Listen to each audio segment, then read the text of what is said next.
자, 오늘 하나님 말씀 여호수아 말씀인데요. 제가 이제 여호수아 말씀 18장에서 20장 말씀 우리 오늘 함께 나눌 텐데, 이 말씀 오늘 말씀을 준비하고도 또 아쉬워요. 그래서 이것이 이제 땅 분배로만 우리가 보면은 굉장히 지루한데, 복음의 시각으로 보면은 굉장히 여기 그 뜻밖의 어떤 그 교훈들이 있거든요. 그래서 그냥 오늘 하고 말지. 또 하다 보니까 말씀이 좀 많이 길어져서 잘랐어요. 그래서 그 부분은 좀 다른 내용으로, 다른 시각으로 또 다음 주 할지, 그것은 제가 이제 기도하면서 하나님이 주시는 감동대로 그렇게 결정하도록 하겠습니다. 일단 여호수아 13장에부터 20장까지 한번 쭉 훑어볼게요. 여러분 성경 한번 보시기 바랍니다. 우리 13장부터 보면은 여러분 거기 성경책에 대부분의 성경책이 아마 그렇게 타이틀이 써 있을 거예요. 8절에 보면은 타이틀 뭐라고 되어 있죠? 예, 요단 동쪽 기업 분배. 자, 거기서부터 이제 우리가 좀 볼 겁니다. 이제 한번 우리가 전체 한번 보려고 그러는 거예요. 13장, 그러니까 그 중간부터 땅 분배 얘기가 나와요. 요단 동쪽 기업의 분배. 15절부터 루벤 자손의 기업, 그 다음에 갓 자손의 기업, 동쪽 므낫세 자손의 기업 이렇게 나오고, 14장에서는 이제 요단 서쪽 기업의 분배, 르벤, 갓, 므낫세 반지파 그거에 대한 이야기를 또 한 다음에 갈렙이 나옵니다. 이 부분은 제가 설교를 했던 부분이에요. 갈렙이 이 산지를 내게 주소서 하는 그 유명한 그 말씀을 바로 여기서 하죠. 그 나이가 참으로 굉장히 많음에도 불구하고 그 나이 든다는 것은, 늙는다는 것은 더 하나님 앞에 진전하지 않는 삶이 늙는 것이죠. 우리의 속사람이 날로 새로워지면 늙지 않는 것입니다. 15장이 계속해서 갈렙 이야기가 나오고요. 그 다음에 유다 자손의 기업이 15장 거기에 이제 또 나옵니다. 유다. 그 다음에 16장 에브라임, 그 서쪽 므낫세, 그죠? 에브라임과 서쪽 므낫세 자손의 기업. 그 다음에 에브라임 자손의 기업 이렇게 나오고, 또 서쪽 므낫세 자손의 기업에 대해서 또다시 나오고 있습니다. 지금 마이크 소리 좀 너무 큰가요? 예, 좀 너무 큰 것 같은 느낌이 드시는 분 한번 손 들어보세요. 평소보다 좀 크죠? 예, 커요. 예, 제가 항상 이게 맞아요. 제 소리가 울려요. 그래서 지금 저 방송실에서는 이걸 캐치를 못해요. 그래서 지난주에도 제가 그래서 이게 소리를 낮춘 거예요. 하여튼 울려서 그런지는 모르겠어요. 진짜 울려서 좀. 지난주는 약간 하워링까지 좀 떴거든요. 어쨌든 계속하겠습니다. 에브라임과 므낫세 지파 얘기 나오고, 이제 18장 여기서부터 이제 또 지난주에 우리가 했었죠. 지난주 제가 설교했던 부분입니다. 그래서 보면은 여기서 이제 여호수아가 그 7지파가 아직 그 땅을 정복하지 않고 있는 모습을 보고서 너희가 어느 때까지 지체하겠느냐라고, 이제 하나님의 약속이, 하나님의 명령이 떨어졌는데 너희가 어느 때까지 지체하겠느냐, 계속해서 그냥 뭐 안 한다는 것도 아니고 지체하니까 이제 여호수아가 강력하게 얘기를 하죠. 그 7지파가 누구냐면은 그 18장에 나옵니다. 베냐민, 그리고 19장에 시므온, 또 스불론, 이사갈, 아셀, 납달리, 단, 이 7지파가 바로 지체하고 있었던 그러한 지파고요. 그 다음에 이제 20장은 도피성 이야기가 여기서부터 시작이 됩니다. 그래서 오늘 저희가 함께 나누고자 하는 것은 18장에서부터 20장 이야기입니다. 오늘 말씀의 제목은 그런데 사실 여호와의 말씀 앞에서 떠는 자들이라는 제목입니다. 여호와의 말씀 앞에서 떠는 자들. 이 말씀은 사실 이사야서 66장 2절에 나오죠. 나의 말을, 2절뿐만 아니라 5절에도 나오는데, 나의 말을 인하여 떠는 자를 내가 돌아보거니와 라는 말씀이 나옵니다. 그 말씀이 근거해서 오늘 말씀을 좀 보도록 하겠습니다. 여호수아 이제 18장 3절 말씀, 우리 지난 수요일 메시지 중에 핵심 구절이었죠. 너희가 너희 조상들의 하나님 여호와께서 너희에게 주신 땅을 취하러 가기를 어느 때까지 지체하겠느냐라고 18장 3절에서 여호수아가 말을 하고 있죠. 그래서 여기서 매우 이제 중요한 장면이 나옵니다. 이미 가나안 정복은 끝났고 땅도 하나님이 주셨어요. 그 가나안 땅 다 주신 거예요. 합법적으로 그들에게 취하면 되는 거예요. 다 법이에요. 불법이 아니에요. 약속도 확실히 합니다. 그런데 누가 움직이잖아요? 7지파가 움직이지 않습니다. 7지파가 움직이지 않아요. 왜요? 왜 그런 것 같아요, 여러분? 여러분 이제 지난주 했던 거니까 기억을 되살려 보세요. 왜 그런 것 같아요? 위험이 있기 때문이죠. 전쟁이 있기 때문이죠. 아직 전쟁이 남아있어요. 그리고 현실이 부담스러운 거죠. 전부 다 이유가 뭐예요? 매우 인간적인, 매우 육신적인 그러한 이유들이죠. 그 이유가 합당하지 않습니다. 누가 아프다든지, 무슨 하여튼 리더십에 큰 문제가 생겼다든지, 그게 아니에요, 지금. 그래서 하나님은 말씀하십니다. 여호수아를 통해서 어느 때까지 지체하겠느냐? 어느 때까지 지체하겠느냐? 여기서는 우리에게 다시 한번 주시는 첫 번째 메시지. 말씀 앞에서 떠는 사람은 지체하지 않습니다. 여러분, 말씀 앞에서 떨어 보셨습니까? 정말 하나님 말씀 앞에서 오싹오싹하며 덜덜 떨어 보셨습니까? 그 말씀 앞에서 떠는 사람은요, 지체할 수가 없습니다. 하나님의 말씀을 경외하지 않는 것은 불순종만이 아니에요. 딜레이입니다. 지체입니다. 이 사람들은 하나님의 말씀을 경외하지 않는 자예요. 그때 말씀 앞에서 정확히 순종하는 우리 백성의 모습을 볼 수가 있어요. 여호수아 18장 8절에 너희는 일어나서 그 땅을 두루 다니며 그려가지고 내게로 돌아오라고 합니다. 여기서 너희는 누구예요? 움직이지 않고 있는 7지파에게 명령을 한 것입니다. 명령을 하는 거예요. 듣기 싫죠. 그런데 하나님의 말씀을 받아서 명령을 해요. 너희는 일어나서 그 땅을 너희가 직접 돌아다니면서 그려가지고 내게로 돌아오라. 여호수아는 아주 구체적인 지시를 하고 성경도 그것을 구체적으로 기록을 하고 있어요. 땅을 조사하라. 이게 아니라 땅을 조사하고 그 다음에 어떻게 해요? 기록하고 돌아와서 제비를 뽑는다. 그래서 이스라엘은 어떻게 해요? 비로소 그대로 합니다. 18장 9절에 그 사람들이 가서 그 땅을 두루 다니며, 그리고 나중에 제비까지 뽑거든요. 여기서 중요한 것은 말씀을 자기 방식으로 바꾸지 않아요. 우리가 목사를 비롯해서 특히 믿음 생활을 오래 하면서 성경 말씀을 많이 아는 사람들이 이런 잘못과 실수를 많이 해요. 말씀을 자기 방식으로 바꿔요. 굉장히 하나님 앞에서 위험하고 무서운 일이죠.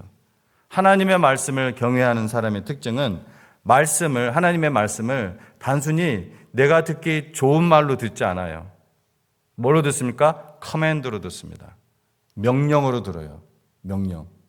이것은 나에게 하나님 주신 명령이다. 그게 하나님 말씀 앞에서 떠는 자, 하나님의 말씀을 경외하는 자의 모습이에요. 또 세 번째, 말씀으로만 결정하는 지도자의 모습이 19장에 나옵니다. 19장 51절. 19장 51절에 제사장 엘르아살과 여호수아, 그리고 여호와 끝에 보면 여호와 앞에서 제비 뽑아 기업을 나누었더라. 이런 말씀이 나오죠. 19장 51절 여러분 찾아보셨어요? 19장 51절. 제사장 엘르아살과 여호수아와 여호와 앞에서 제비 뽑아 기업을 나누었더라. 누구 앞에서요? 누구 앞에서? 여호와 앞에서. 여호수아는 정치적으로 이것을 나누지 않습니다. 자기가 하고 싶은 대로 하기 위해서 여론을 만든다든지, 그런 사람이 누가 있었어요? 광야 백성 중에 고라 같은 사람이 있었죠. 또 여론에 밀려서 그냥 줏대도 없이 우유부단하게 금송아지를 만든 리더가 또 누가 있었어요? 아론.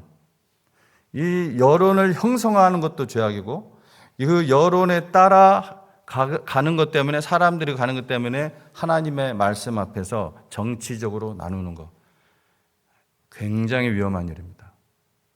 그들의 끝이 어떻게 되는지 여러분 잘 아실 거예요. 또 힘 있는 지파에게 유리하게 하지 않습니다. 인간적인 시각으로 보면 힘 있는 지파에게 유리해야 나한테도 유리할 것 같거든요. 근데 힘 있는 지파에게 유리하게 하잖아요. 누가요? 여호수아가. 또 셋째로 자기의 지금 여호수아가 누구예요? 최고 지도자잖아요, 지금. 그 아래 다른 리더들이 있어요. 지도자들이 있어요. 근데 그 모든 리더들을 감독하는 최고 감독, 최고 지도자예요. 하나님께 직접 말씀을 받는 자예요. 자기의 지도자적 위치나 혹은 그 경력, 나에게 오래된 경력, 그거 얼마나 많은 경력이 있어요. 그죠? 여호수아 갈렙만 거의 온 거잖아요. 2세대들은. 그러니까 그 무리 중에서는 가장 경력이 많은 사람이에요. 그냥 위치적인 것뿐만 아니라 자기의 최고 지도자적 위치나 혹은 경력을 근거로 해서 자, 이것은 하나님의 뜻이 아닙니다. 이것은 하나님의 뜻입니다. 라고 말하면서 협박하지 않습니다. 여러분, 지도자가 그렇게 하면 안 돼요. 아주 위험한 일입니다. 그건 교주예요, 그렇게 하면. 그런데 그렇게 안 하고 어떻게 했어요? 여호와 앞에서 어떻게 했다고요? 제비를 뽑았습니다. 여호와 앞에서. 왜일까요? 왜요? 땅의 주인이 하나님이기 때문입니다. 잠언 16장 33절 말씀에 그 의미가 나와요. 사람이 제비는 뽑으나 모든 일을 작정하기는 여호와께 있느니라.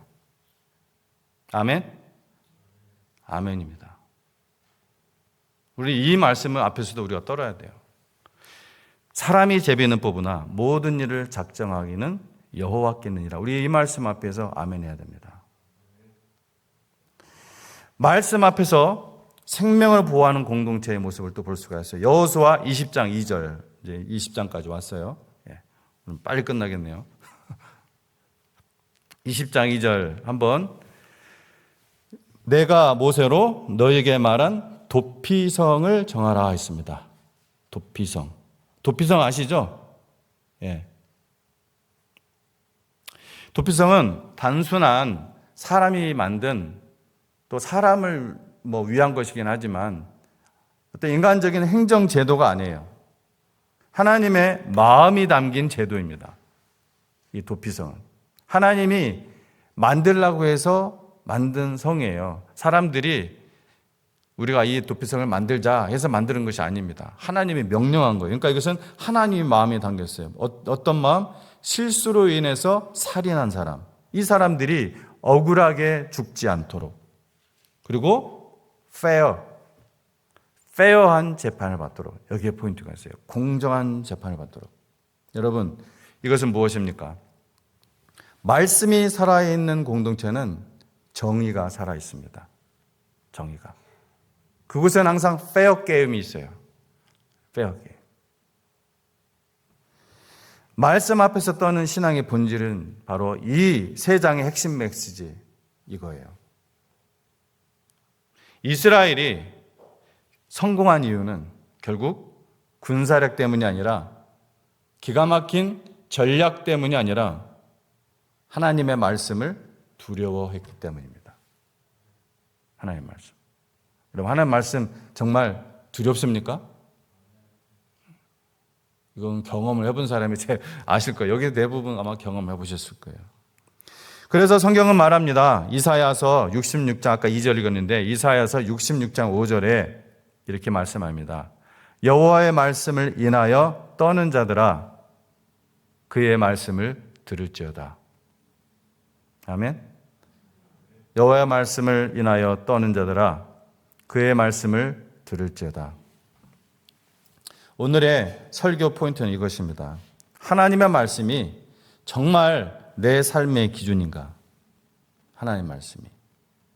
우리는 18장부터 20장까지 한번 우리가 쭉 살펴봤어요. 정말 하나님 말씀 앞에서 떠는 자들의 모습이었어요. 그들이 비록 지체했지만 결국은 여호수아가 하나님의 말씀을 선포했을 때 그대로 순종하는 것을 볼 수가 있습니다. 이사야 66장 2절 다시 읽어드리겠습니다. 나 여호와가 말하노라 이 모든 것은 내 손이 지은 것이라 그리하여 이 모든 것이 되었느니라. 무릇 마음이 가난하고 심령에 통회하며 나의 말을 인하여 떠는 자를 내가 돌아보려니와. 그런 사람을 여호와 하나님께서 돌아보겠다는 것입니다. 아멘. 저는 이 말씀, 내게 말씀하신 그대로 되려고 하나님을 믿노라 라고 고백했던 사도 바울의 그 고백이 저의 고백이 되기를 저는 그 말씀을 안 뒤부터 지금까지 늘 외쳤습니다. 저는 이 말씀을 믿습니다. 하나님이 주목하는 사람 누굽니까? 66장 2절 말씀에 마음이 가난한 자입니다.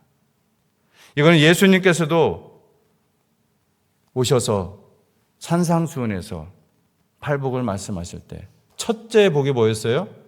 심령이 가난한 자. 첫째 복이에요. 첫째 복. 사람이 하나님 앞에서 제일 먼저 받는 복이 마음이 가난한 자입니다. 마음이 가난한 자. 마음이 가난한 자는 하나님 말씀 앞에서 떨어요.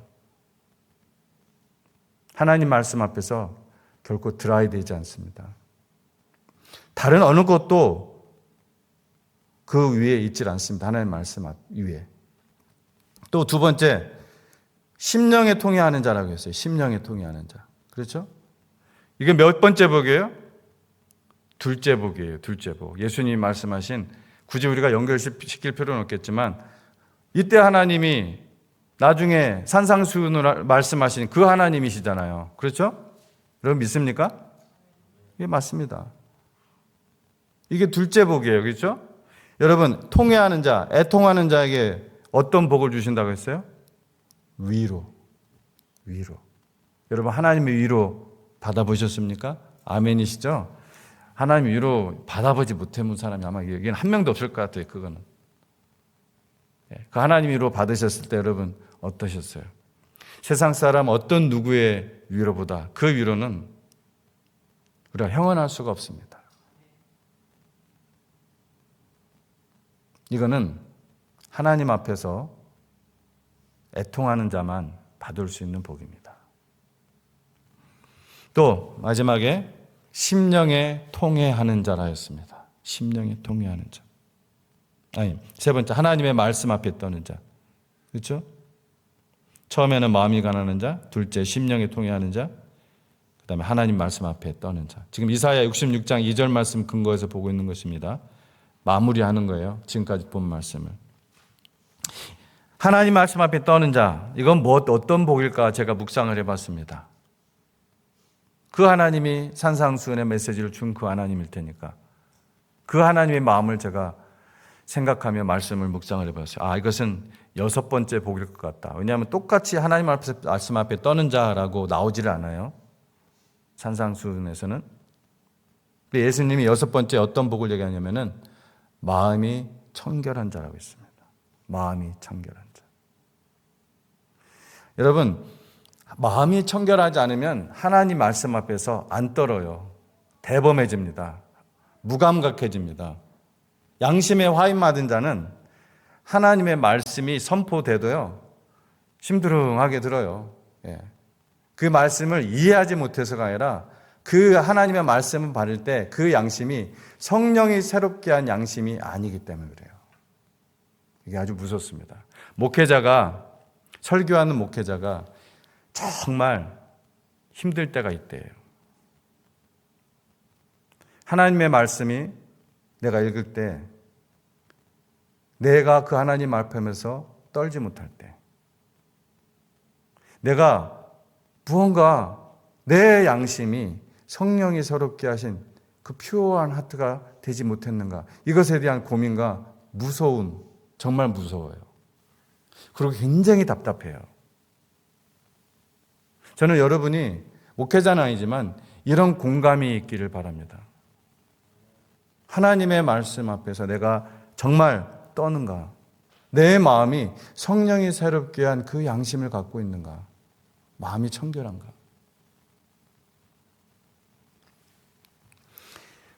우리는 정말 하나님 말씀 앞에서 떨고 있습니까? 머리로만 말고 정말 하나님의 말씀만이 내 삶의 판단 기준입니까? 저도 인생을 살면서 두려운 일을 여러 차례 겪었죠. 그러나 정말 두렵고 떨리는 질문은 이것입니다. 나는 지금 오직 하나님의 말씀으로만 판단하며 살고 있는가? 하나님의 말씀이 내 심령을 검사할 때 내 양심은 깨끗한가? 시간이 이렇게 흐르면서 계속 설교를 하면서 나도 모르게 무감각해진 곳은 없는가? 병든 곳은 없는가? 이런 질문이 나에게 떠오를 때 그 질문 자체가 참 두렵습니다. 여러분, 말씀 앞에서 떱니까?